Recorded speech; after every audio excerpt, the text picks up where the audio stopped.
નમસ્કાર, સ્વાગત છે આપનું. આપ જોઈ રહ્યા છો ન્યૂઝ 18 ગુજરાતી. હું છું આપની સાથે દીપા શર્મા.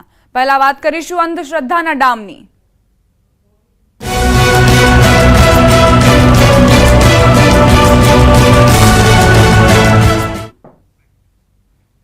દવા નહીં પણ ડામથી ઉપચાર. ભુવાએ અગરબત્તીના ડામ આપ્યા 3 માસની બાળકી, જેને લઈને આ જાણકારી 3 માસની બાળકીનું મોત નિપજ્યું છે. તેને ડામ આપવામાં આવ્યા, તેને ઉપચાર નહોતો આપવામાં આવ્યો. ભુવાએ ડામ આપ્યા બાદ તેની સારવાર કરવામાં આવી, પરંતુ હોસ્પિટલમાં, રાજકોટની હોસ્પિટલમાં તેનું મોત નિપજ્યું છે. સુરેન્દ્રનગરના જોરાવરનગરની 3 માસની બાળકીનું મોત થયું. રાજકોટની જનાના હોસ્પિટલમાં અંધશ્રદ્ધાનો ભોગ બનેલી 3 માસની બાળકીની ચાલી રહી હતી સારવાર.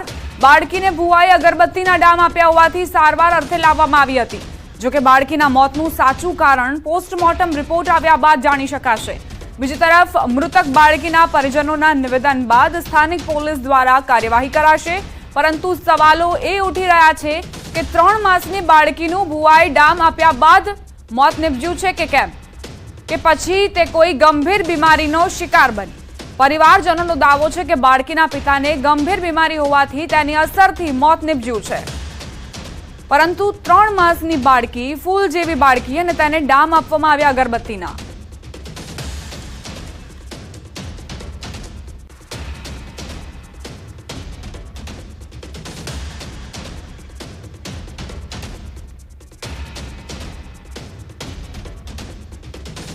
અમારી સાથે વિજ્ઞાન જાથાના પ્રમુખ જયંત પંડ્યા જોડાઈ ગયા છે લાઈવ. તેમની પાસેથી જાણકારી લઈએ.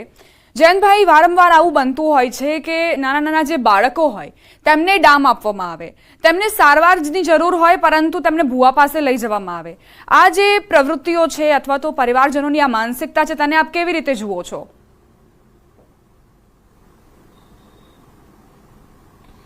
એક તો ખાસ કરીને આપણે ભારતની અંદર સદીઓથી ડામ આપવાની પ્રથા ચાલુ આવી છે, અને ક્યારેય પણ કોઈ પણ જાતિને ગ્રાસ લેવલે, ખાસ કરીને અશિક્ષિત અને આવી માન્યતા અને કુપ્રથાને ટેકો આપનારો વર્ગ પણ મોટો છે.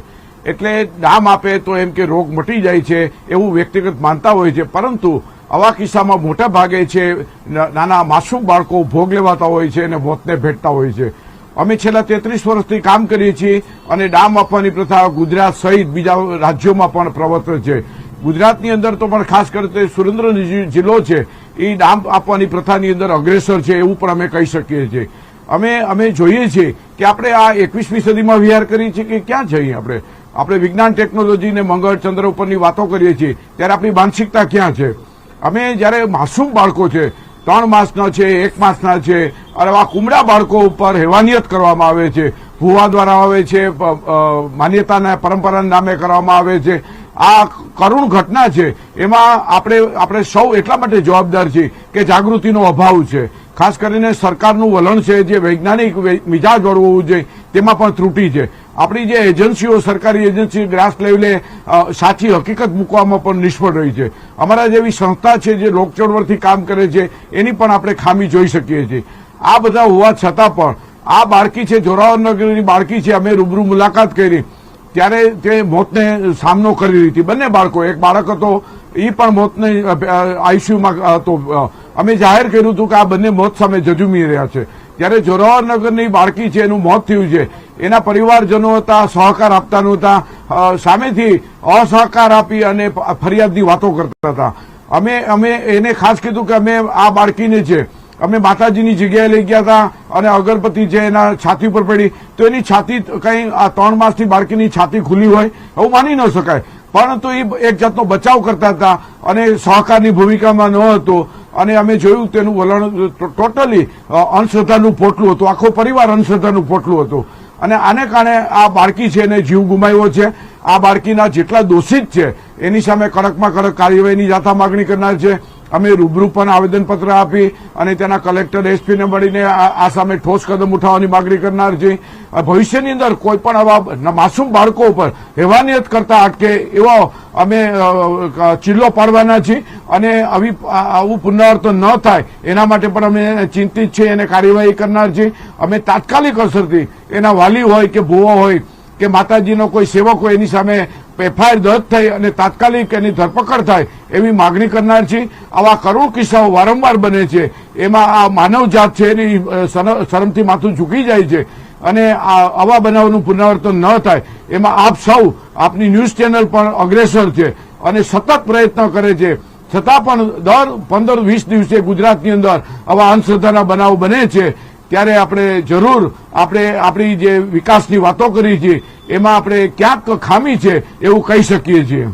જયંતભાઈ, જોરાવર નગરની જે આ બાળકી હતી તેના પરિવારજનોનું કહેવું છે કે પિતા બીમાર હતા અને તેના જ ચેપથી આ બાળકીનું મોત થયું હોઈ શકે છે. એટલે પરિવારજનો અત્યારે પણ બચાવ મુદ્રામાં છે. પોસ્ટમોર્ટમ રિપોર્ટ બાદ આખી હકીકત બહાર આવશે, પરંતુ એક હકીકત એ પણ છે કે ભુવા પાસે તો તેઓ ગયા જ, અંધશ્રદ્ધાનો સહારો તો તેમણે લીધો જ.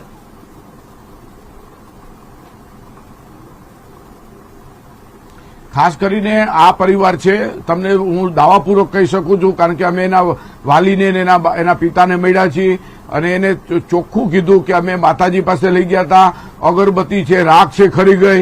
હવે રાખ ખરી ન જાય પણ એ બચાવ પક્ષના મૂળમાં છે, સ્વીકારવા તૈયાર નથી. અને જો પોસ્ટમોર્ટમ રિપોર્ટ આવશે અને આ બાળીને 100% ભુવા પાસે કે એના માતાજીનો જે મંદિરમાં લઈ ગયા એનો સેવક હોય, કોઈ દ્વારા એને ડામ આપવામાં આવ્યો છે. હું અહીંયા દાવાપૂર્વક કહી શકું છું એના પરિવારના શરીર ઉપર પણ અમે નિરીક્ષણ કર્યું તો આવા ડામ અમે જોયા છે, અમારા કાર્યકરોએ જોયા છે, મીડિયા કર્મીઓએ પણ જોયા છે. એટલે આ ડામ એના ઘરમાં ઘરેલું એક વ્યવસ્થાનો ભાગ છે.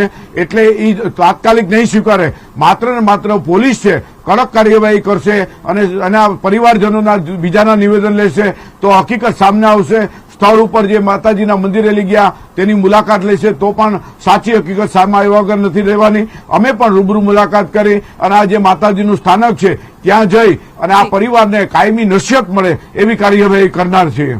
જયંતભાઈ, આપ અમારી સાથે જોડાયેલા રહેજો. અમારા સંવાદદાતા અક્ષય પણ જોડાઈ ગયા છે વધુ જાણકારી સાથે. અક્ષય, અત્યારના શું અપડેટ તમને પ્રાપ્ત થયા છે? 3 માસની બાળકીનું જે મોત થયું છે અને આરોપ મૂકવામાં આવી રહ્યા છે કે ભુવાના ડામ પણ તેને આપવામાં આવ્યા હતા. ચોક્કસથી વાત કરવામાં આવતો જે સમગ્ર મામલે ગઈકાલે મોડી રાત્રિના જે જોરાવનગર પોલીસની ટીમ છે એ આ મામલે રાજકોટ જવા માટે રવાના થઈ હતી અને બાળકીનું જે પોસ્ટમોર્ટમ કરવામાં આવશે, પોસ્ટમોર્ટમમાં જે મોતનું કારણ બહાર આવશે તેના બાદ સમગ્ર મામલે છે કાયદેસરની પ્રક્રિયા છે હાથ ધરવામાં આવશે. અને જે મૃત્યુનું જે સાચું કારણ છે ડામ દેવાના કારણે બાળકીનું મૃત્યુ થયું કે અન્ય કોઈ બીમારીના કારણે, કારણ કે બાળકી છે એના પિતાને એક ગંભીર બીમારી છે જેને લઈ અને કદાચ બાળકીમાં પણ તે ગંભીર બીમારીના લક્ષણો જોવા મળ્યા હતા અને તેના કારણે કદાચ બાળકીનું મોત થયું હોય તેવી પણ શક્યતાઓ છે. જેને લઈને ખાસ અને પીએમ રિપોર્ટ આવ્યા બાદ જ સમગ્ર કાયદેસરની પ્રક્રિયા છે તે પોલીસ દ્વારા હાથ ધરવામાં આવશે. ત્યારબાદ માતા પિતા જે બાળકીના છે તેના દ્વારા જો સમગ્ર મામલે ફરિયાદ નોંધવામાં આવશે તો તેના આધારે ફરિયાદ નોંધી અને ભુવાની ધરપકડ કરવાની કે આગળની કાર્યવાહી તે હાથ ધરવામાં આવશે. અક્ષય, આપ જોડાયેલા રહેજો અમારી સાથે. જયંતભાઈ, અત્યારે પોલીસ જે છે તે પોસ્ટમોર્ટમ કરાવશે અને ત્યારબાદ આખી હકીકત બહાર આવશે કે આખરે આ બાળકીનું મોત કયા કારણોસર થયું, શું અંધશ્રદ્ધાના કારણે પણ આ બાળકીનું મોત થયું હતું. હવે મારો સવાલ એ છે કે જ્યારે મોટી વયના જે લોકો હોય તેઓ અંધશ્રદ્ધાના ચક્કરમાં ફસાઈ જતા હોય છે તે દરમિયાન તેમને કાઉન્સેલિંગની પણ જરૂર પડતી હોય છે. એટલે તેમની માનસિક સ્થિતિ એટલી ખરાબ થઈ જતી હોય છે કે તેઓ કાઉન્સેલરની જરૂર તેમને પડતી હોય છે. આવા નાના ફૂલ જેવા બાળકને ડામ આપવામાં આવે તો તેમની પર શું વીતતી હશે? શું માતા પિતાને તેનાથી કોઈ જ લેવા દેવા નથી હોતા? કેવી માનસિકતા હોય છે તે લોકોની?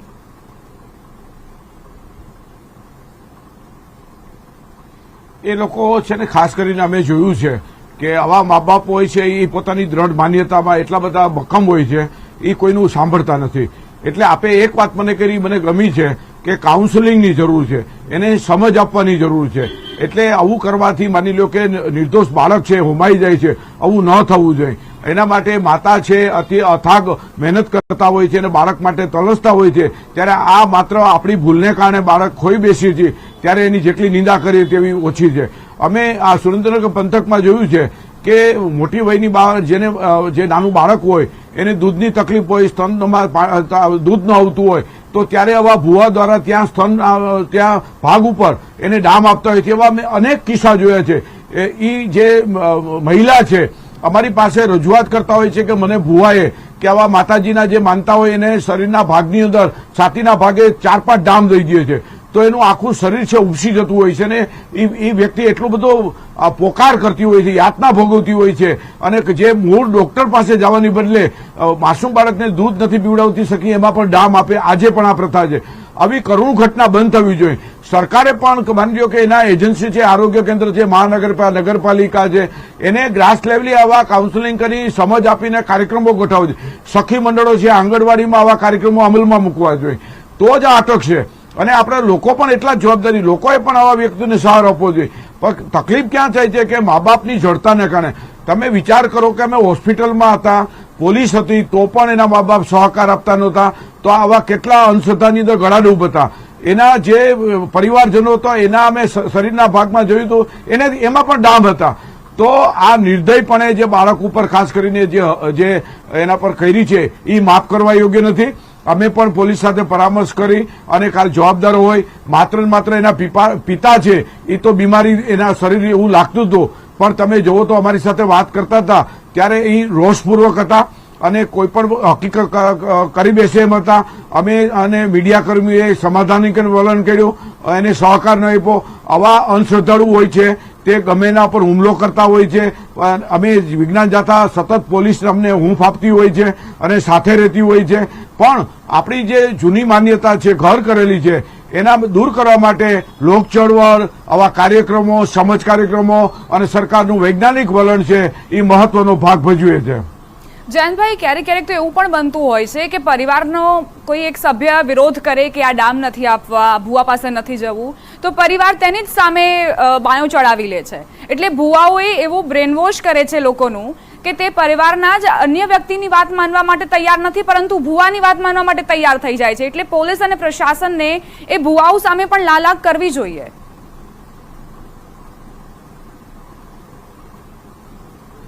આપની વાત સાથે ન્યૂઝ 18 સાથે હું 100% સહમત છું. આપનું માધ્યમ છે, સતત અંધશ્રદ્ધા દૂર થાય એવા પ્રયત્નો સતત કરે છે અને જાગૃતિ આવે એવા સતત પ્રયત્નને જાથા બિરદાવે છે. હું બહુ સ્પષ્ટપણે કહું છું કે અમારી પાસે બળાત્કારના ભોગ નિસંતાન સ્ત્રીઓ છે, એ ભોગ બનતી હોય છે. ત્યારે બળાત્કારનો કિસ્સો તો જે મહિલા ભોગ બની હોય કાયદેસર બહાર આવી હોય છે કે મારે ફરિયાદ કરવી છે. જ્યારે સાસુ સસરા, પતિ, જેઠ જેઠાણી કોઈ મદદ કરતું નથી અને આપણી આબરૂ જવાની બીકે આવા ભુવા લોકોને, તાંત્રિક લોકોને મોકળું મેદાન મળી જતું હોય છે. જો ફરિયાદીના માવતરે મોકલી દેવાની ધમકી આપતા હોય છે અને મહિલા છે નિસહાય બની જાય છે. એને પોતાને ખબર નથી કે ભાઈ પોલીસ સ્ટેશને જવાય કે ન થાય, એવી પણ અજ્ઞાનતા છે. આવા કિસ્સાની અંદર તો આપણે જો જાગૃતતાના કાર્યક્રમો સતત અમલમાં આવે તો જ થાય. બીજું કે ભુવા લોકો કે આવા તાંત્રિક કે મુંજાવરો હોય એ એટલું બ્રેઇન વોશ કરે છે, એ પોતે ભગવાન છે. એને એવું ઠસાવી દીધું હોય છે કે એના સિવાય એનો ઉદ્ધાર નથી અને એના માટે એ પોતે મરવા તૈયાર થઈ જાય છે. એવા અનેક દાખલાઓ જોયા છે. એ સાચી વાત મારી કે તમારી માનવાને બદલે ભુવાની વાત માને છે. આપણે સૌએ જોયું હતું કે વેક્સિન વખતે કોઈ લેતા નહોતા, ઇન્જેક્શન નહોતા લેતા, ત્યારે ભુવા લોકોનું ગામડાઓની અંદર કલેક્ટરે, અમે વૈજ્ઞાનિક સંસ્થાઓએ કામે લગાડીને એને સમજથી પછી બધા વેક્સિન લેતા હતા. આવા અનેક દાખલાઓ છે. સરકાર જ્યારે એના માટે ભુવાનું સંમેલન કર્યું ત્યારે ટીકાપાત્ર બન્યા હતા. આવા ભુવા લોકોનું સંમેલન સરકાર યોજે અને ગઢડાની અંદર પણ એક સંમેલન કર્યું ત્યારે ટીકાને પાત્ર થયા હતા. તો આવા પહેલા તો સરકારનું વૈજ્ઞાનિક અભિગમ અને આવી ચળવળને ટેકો આપવો જોઈએ. એની બદલે ભુવા સંમેલન, ભુવાને બોલાવે અને વેક્સિન આપે, આ કેટલી હદે નિમ્ન માનસિકતા કહેવાય. આવું ન થવું જોઈએ. આપણે સૌ ચિંતા કરીએ છીએ. ખરેખર જો કોઈ પણ દેશની પ્રગતિ કે રાજ્યની પ્રગતિ વિજ્ઞાન અભિગમ અને દ્રષ્ટિકોણને આભારી જ હોય છે, પુરુષાર્થને આભારી હોય છે. આવા ભુવા તાંત્રિકને આભારી નથી હોતી. આવા કોઈ પણ ભુવાએ પોતાના દેશની કે પોતાના સમાજની એક પણ સમસ્યા દૂર કરી નથી કે એક પણ કોઈ નિવારણનું કામ નથી કર્યું કે લોકચળવળ ઊભી નથી. એવા લોકોને ટેકો ન અપાય અને આવા જે પીડિત વ્યક્તિ હોય એને ટેકો આપી અને આ કસૂરવારને જેલ ભેગા કરવા જોઈએ એવી વિજ્ઞાન જાથા માગણી કરે છે. જયંતભાઈ, મારો સવાલ એ છે કે ફરી એક વખત વિજ્ઞાન જાથાના પ્રમુખ તરીકે તમે આ પરિવાર સાથે મુલાકાત કરશો, તમને સમજાવવાનો પ્રયત્ન કરશો, કારણ કે આ એક પરિવાર જો સમજી જશે ને તો અન્ય પરિવાર સુધી પણ સંદેશો પાઠવી શકશે કે અંધશ્રદ્ધાથી દૂર રહો.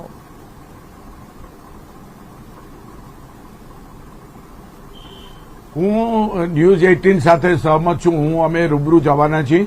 પોલીસને અમે મળી અને એને કાઉન્સેલિંગ કરી એને સમજ આપશું કે આ માત્ર અંધશ્રદ્ધાના કારણે તમે દીકરીનો જીવ ખોયો છે આવું તમે માતાજી પાસે લેવા જવાની કોઈ જરૂર નથી. શા કારણે માતાજી લઈ ગયા, તમારો હેતુ શું હતો, દર્શન કરવા જાઓ તો અગરબત્તીનો એને કેમ એના છાતી ઉપર પડે, આવી બધી વાત કરી અને તમે દોષિત જ છો અને તમે તમારી ભૂલને કારણે આ બાળકીનો જીવ ગયો છે એવી પણ સ્પષ્ટ વાત કરવાની છે. વિજ્ઞાન જાતા ક્યારેય બેવડા ધોરણની વાત નથી કરતો, એનો સ્પષ્ટ અભિગમને કારણે, તટસ્થના કારણે આખા દેશમાં વખણાય છે. એવી રીતે અમારી કામગીરી છે. હું આપને ખાતરી આપું છું કે અમે આવું બનાવનું પુનરાવર્તન ન થાય, એના વાલીને પણ સાચી સમજ થાય અને આજુબાજુ એના પરિવાર લોકોને પણ સમજ આપી આવા બનાવનું પુનરાવર્તન ન થાય એની હું આપના માધ્યમથી ખાતરી આપું છું. આભાર જયંતભાઈ અમારી સાથે વાતચીત માટે. તો જયંતભાઈ જો કહી રહ્યા છે કે અંધશ્રદ્ધાથી દૂર રહેવાની જરૂર છે અને અંધશ્રદ્ધા જ એ તમારા બાળકનો જીવ લઈ શકે છે. આ 3 માસની ફૂલ જેવી બાળકી જેને હજુ ઘણું બધું જોવાનું હતું, પરંતુ 3 માસ બાદ જ તેણે અલવિદા કહી દીધું આ દુનિયાને, અને અંધશ્રદ્ધાના કારણે.